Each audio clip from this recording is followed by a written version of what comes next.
Dimitrio, demain je vais te donner l'argent que tu m'as demandé. Alors rassemble tes affaires et prépare-toi à partir. Parfait. Très bien, ma chère. Je savais que tu ne me laisserais pas tomber. J'aurai seulement besoin de quelqu'un qui puisse me fabriquer de fausses factures pour justifier la somme colossale que je viens de demander à mon mari. Ah, si tu veux que je te trouve Oui. ça sera pas gratuit. Non. Quel que soit le prix que ces factures te coûteront, tu devras les déduire des 200 000 pesos. Et s'il te reste une once de dignité, tous les deux, vous allez partir pour de bon. Quoi? Quoi? Non, Montserrat, je suis vraiment désolé. Elle ne t'écoute pas. J'ai déjà demandé à ma tante et elle veut bien m'accompagner pour faire les magasins. Ah, très bien. À quelle heure est-ce que tu veux qu'on parte demain? Comment? Je viens moi aussi, je tiens à vous accompagner. J'en profiterai pour voir Victor et pour m'occuper de 2-3 petites choses à l'usine. Tu n'as pas envie que je vienne? Tu préfères y aller seul? Tu as tellement de choses à gérer ici, je ne voudrais pas te détourner de tes obligations. Non. Non, ce que j'ai à faire ici peut attendre, et d'autre part, je ne te laisserai pas y aller sans moi. Je ne sais pas. En fait, j'ai l'impression que cette histoire de vêtements n'est qu'un prétexte. Je pense que tu essaies de me cacher quelque chose. Je n'ai pas envie que tu te moques de moi une nouvelle fois. Et si c'est nécessaire, je suis prêt à faire venir tous les catalogues que tu souhaites, tous les créateurs et toutes leurs collections ici, à l'Hacienda. Non, je t'en prie, Alessandro. Comment ça, je t'en prie? Tu veux des nouvelles robes? Tu en auras autant que tu le souhaites. Tu peux même dépenser bien plus que prévu, mais ce sera sans mettre un pied à l'extérieur de l'Hacienda.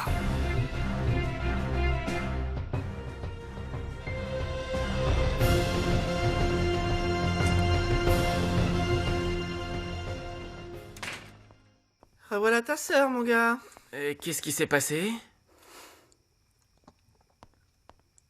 Ouh, non, c'est pas possible. J'ai l'impression que c'est fichu. Qu'on peut dire adieu aux 200 000 pesos. Cette fois-ci, il dépasse les bornes. Il est tellement jaloux, c'en est trop. Il est insupportable. Mais qu'est-ce qui s'est passé? Il ne veut plus me donner l'argent. Pourquoi? Ne me dis pas qu'il se doute de quelque chose. Non, je ne sais pas ce qu'il s'imagine. Mais moi, j'en peux plus, Tante Carlotta. Si je ne donne pas l'argent à mon frère, il ne s'en ira jamais. Et José Luis non plus. La situation restera la même. Et moi, je vais devenir folle. Oui, j'ai déjà entendu ce que racontent les gens. Ma vie est complètement fichue, Nadia, complètement anéantie. Je pensais que c'était des ragots, mais maintenant que tu me confirmes que ces rumeurs sont exactes, je ne sais vraiment pas quoi te dire, Josefina. Nadia, Dimitrio m'a bien eue, il m'a ridiculisée en se moquant de moi. Ce garçon est une ordure et mon frère ne vaut pas mieux. Nadia, je ne sais pas comment te remercier de m'avoir accueillie ici chez toi. Parce que tu sais, je n'ai personne à qui me confier. Et je me sens seule. Et je me sens tellement seule, Nadia. Je déteste ce qui m'arrive, j'ai tellement honte. Je déteste que les gens parlent de moi, Nadia, qu'ils aient pitié de moi. Je déteste être le vilain petit canard assez stupide pour se faire avoir. Je ne comprends pas comment c'est arrivé. Eh bien, à vrai dire, tout paraissait vraiment merveilleux. Adolfo m'a rendu visite à plusieurs reprises et il m'a raconté que je plaisais beaucoup à son ami Dimitrio. C'est comme ça que Dimitrio est venu à son tour. Il a commencé à venir régulièrement, il était toujours très gentil. Il me disait, je ne sais pas, des choses extrêmement attentionnées, Nadia, et moi je suis tombée amoureuse de lui comme une idiote. Le jour de mon mariage, enfin le jour de mon pseudo-mariage. Oh, tu sais, c'était le plus beau jour de toute ma vie, Nadia. Seulement tout ça, c'était faux. Tout. Le juge et même le curé, mais c'est encore le simulacre amoureux de Dimitrio qui était le plus douloureux. Comment t'en es-tu rendu compte? Eh bien, en fait, c'est Thomas, mon frère, qui a tout découvert. Il était furieux, tu ne peux pas savoir. Il était tellement en colère à cause de ce que Dimitrio a osé me faire qu'il a juré qu'il le tuerait. Bonsoir, Alessandro. Qu'est-ce qui se passe, Macario? Oh, rien. C'est juste que Dominga m'a dit que tu t'étais marié récemment, mais Patron, j'ai pas encore eu le plaisir de rencontrer l'heureux élu. Combien de fois il faut que je te le dise? Tu n'as pas besoin de faire des manières avec moi. Oui, tu sais, le problème, c'est que j'étais un peu gêné, mais si c'est toi qui me le demandes, ça me convient. Alors, dis-moi, à ce qui paraît, la petite effrontée serait plutôt mignonne. Qu'est-ce qu'il y a? T'es de mauvais poil ou quoi? Pour tout te dire, je viens de me disputer avec elle. Oh, ne t'en fais donc pas. Tu lui fais un petit câlin et 2 ou 3 gros bisous et tu verras, la demoiselle sera contente. Si seulement c'était aussi simple que ça. Mais malheureusement, non. Ma situation est beaucoup plus compliquée. Pourquoi ça? Ne me dis pas qu'une femme a réussi à te désarçonner. Je te reconnais pas, c'est pas possible. Pourtant, tu as toujours su y faire avec les femmes. Montserrat n'est pas une femme comme les autres. Oh, elles sont toutes pareilles, toutes pareilles. Mais elles ont besoin d'un homme qui sait tenir les rênes, et quand c'est le cas, elles se calment immédiatement. Rien ne fonctionne avec elle. Que ce soit les louanges ou la dureté. Ça commence à me fatiguer. Donc ce que les gens disent n'est pas faux. Apparemment, cette jeune femme te mène la vie dure, mon cher Alessandro. Si, j'ai déjà prévenu, madame. Oui, elle va arriver dans un instant. Je vous prie de m'excuser, madame. Mais je dois vous dire que Alessandro m'a demandé de le prévenir dès que quelqu'un vous appelle. J'espère sincèrement que vous ne m'en tiendrez pas rigueur. Bon sang, mais c'est un véritable scandale. Ne vous en faites pas pour ça, Dominga, je vous remercie. Faites exactement ce que mon mari vous a demandé. Merci. Si vous permettez, je vous laisse. Oui. Oui, allô? C'est moi, Montserrat. Nadia, ça me fait plaisir que tu appelles. Comment ça va? Ah, Montserrat, tu n'imagineras jamais tout ce que je viens d'apprendre. Tiens-toi bien. Oh mon Dieu, mais qu'est-ce qui est arrivé, Ça va, monsieur? Margarita, on a déjà pris soin de moi, merci. Vous pouvez aller vous coucher. Merci, bonne nuit, monsieur. Bonne nuit.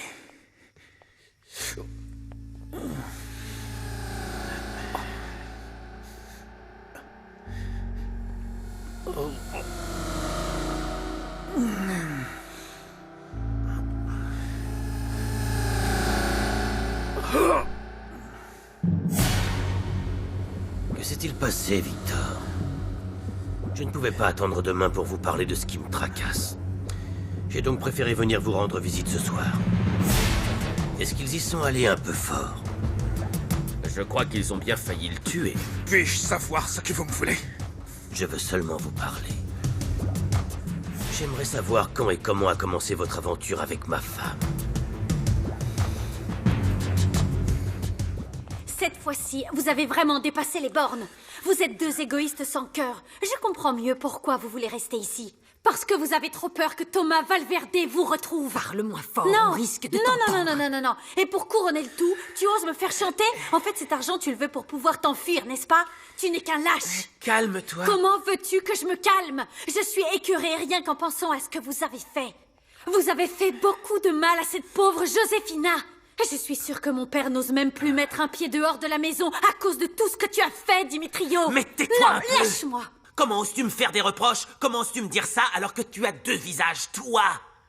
Oui, tu fais la sainte nitouche alors que ton amant travaille à l'hacienda et pour ton mari en plus. Tais-toi. Vous, tous les deux, quelqu'un va vous entendre. Écoute bien ce que je vais te dire, Dimitrio. Vous allez déguerpir d'ici tout de suite. Parce que sinon, j'appellerai personnellement Thomas Valverde pour qu'il vienne vous chercher. Non, c'est toi qui vas m'écouter attentivement.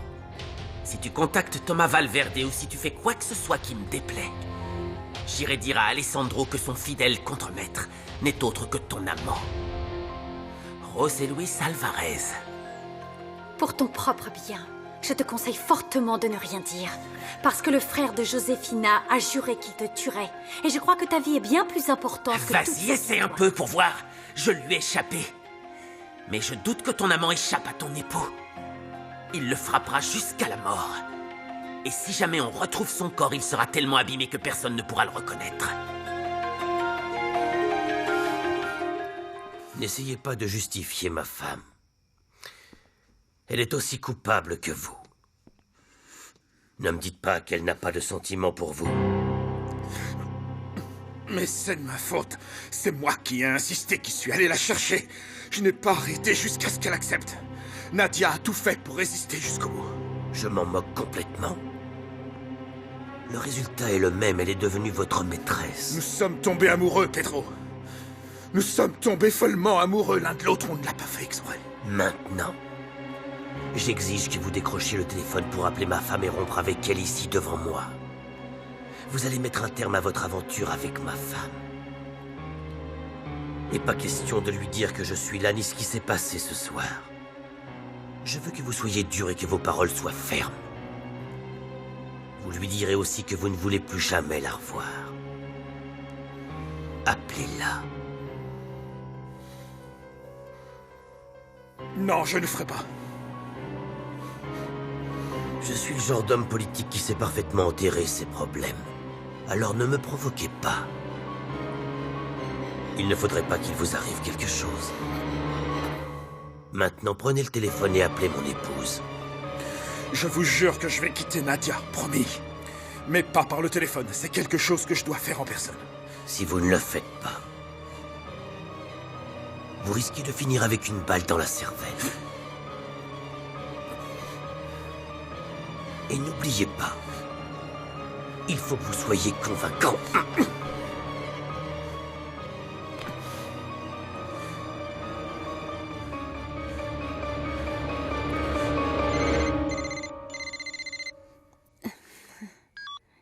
Mon chéri, j'allais justement t'appeler. J'aimerais que tu m'accompagnes à l'hacienda d'Alessandro. Montserrat m'a dit qu'Adolfo était là-bas et j'ai besoin d'avoir une sérieuse discussion avec lui. Je ne peux pas t'accompagner, je suis très occupé. Nous ne sommes pas obligés d'y aller demain, mais j'aimerais vraiment qu'on y aille tous les deux.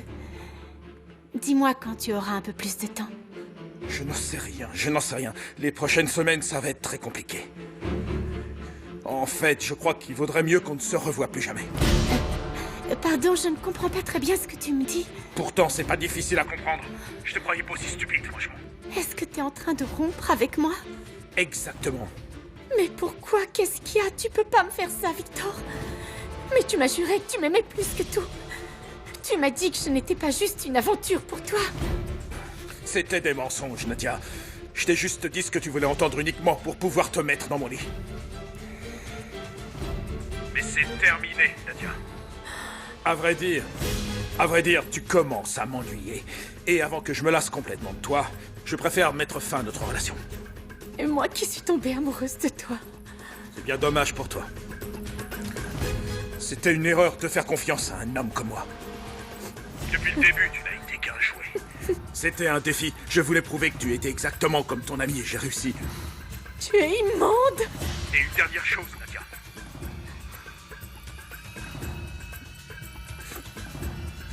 J'aimerais ne pas avoir à répéter ce que je viens de te dire une autre fois. Alors je t'en prie, ne cherche pas à me revoir.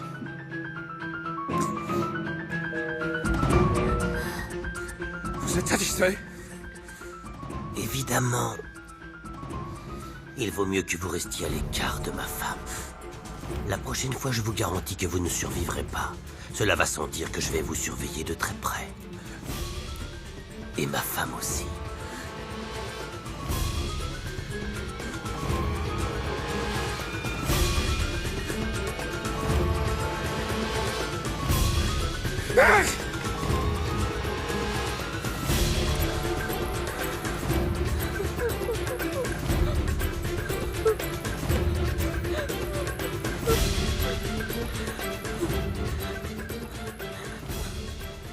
Il t'a vraiment dit ça? Ouais. Tu aurais mieux fait de te taire. Comment as-tu pu être assez stupide pour lui dire que tu avais été dans la marine? Oh, excuse-moi, mon vieux, je n'avais pas pensé que Loreto allait faire des recherches sur Antonio Olivares. Pardon, désolé. Voilà, tu as gagné. À présent, le chef de la police en personne suspecte que tu n'es pas celui que tu prétends être. Dis-moi une chose. José Luis, imagine que Loreto en parle à Alessandro. Qu'il découvre la vérité, qu'il se rende compte que toi et moi, nous ne sommes pas morts, hein? Là, on sera complètement fichus. Et bien sûr, on aura à nouveau tout le monde sur notre dos. Je vais te poser une question. Et je veux que tu me répondes franchement. Oui, comme toujours. As-tu accepté de travailler avec Loreto pour pouvoir garder Montserrat pour toi? Qu'est-ce qui t'arrive? Bien sûr que non. Ne sois pas ridicule. Je joue seulement son jeu pour me rapprocher de lui, c'est tout. Je veux qu'il soit à l'aise avec moi et qu'il me fasse confiance. Nous n'avons pas d'autre solution. Tu comprends? C'est le seul moyen qu'on a de prévenir Alessandro si jamais ils essaient encore d'attenter à sa vie. Maintenant, tu le défends comme si c'était ton ami de toujours. C'est juste qu'avant, je ne le connaissais pas et je le détestais. Mais plus maintenant. J'ai jeté un œil au rapport, Antonio. Ah bon? Y a-t-il un problème? Non. Tout semble aller comme sur des roulettes à l'Hacienda, ce qui signifie que vous avez fait du très bon boulot. Ça me soulage d'entendre ça. Pourquoi vous ne viendriez pas dîner? Ce soir, à la maison. Après, on pourra boire un verre. J'aimerais discuter avec vous de quelque chose. Oui, oui, bien sûr. Parfait. On vous attend alors. À plus tard.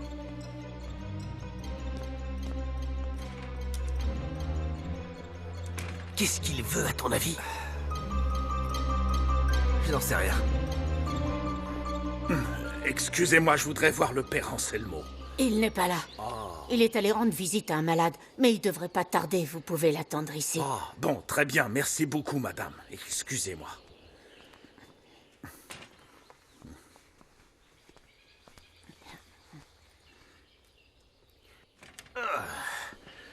Ah, Rosario, ça y est.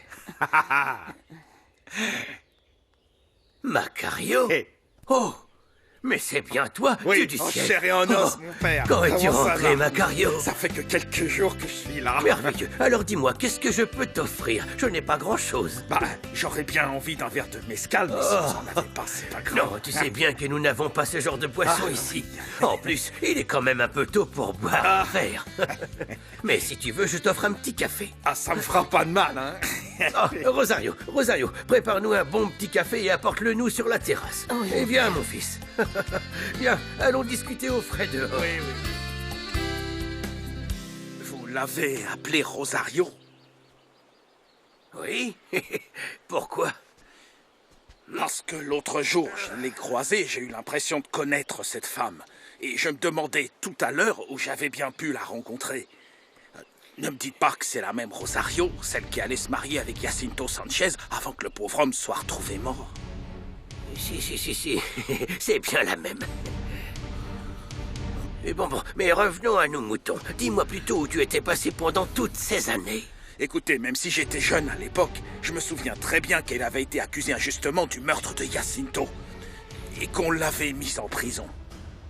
Comment elle est sortie de là? Eh bien, elle a fini de purger sa peine. Ah, Rosario, merci. Tenez, voilà vos cafés. Rosario, tu te souviens vraiment pas de moi? Non, franchement non. Regarde-moi bien. Je suis Macario, le fils de Chana. Ah, Macario. Et comment vas-tu? Oh, j'y vais très bien. Bon sang, ça me fait plaisir de savoir que t'es sorti de prison. Je me souviens que tout le monde disait que t'étais innocent, pas vrai? Bon, laisse donc Rosario retourner à ses tâches ménagères et assieds-toi un instant qu'on discute un peu. Je vous laisse. Qu'est-ce que tu as fait de ta vie? Eh bien, j'ai travaillé comme un cheval, mais ça n'a rien d'étrange. Moi, ce que je trouve étrange, ce sont toutes les choses qui se passent ici. Ici? Comme quoi? Comment ça, comme quoi, Père Anselmo? Vous avez bien gardé le secret, dites-donc. Vous ne m'aviez jamais dit que le petit-fils de Monsieur Fulgencio était le fils du patron.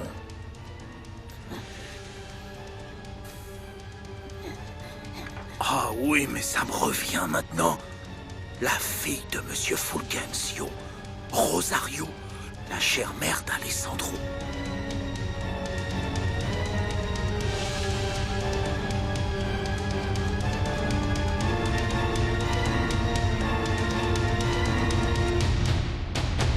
No te dejaré rendirte, yo te sanaré las alas, corazones invencibles.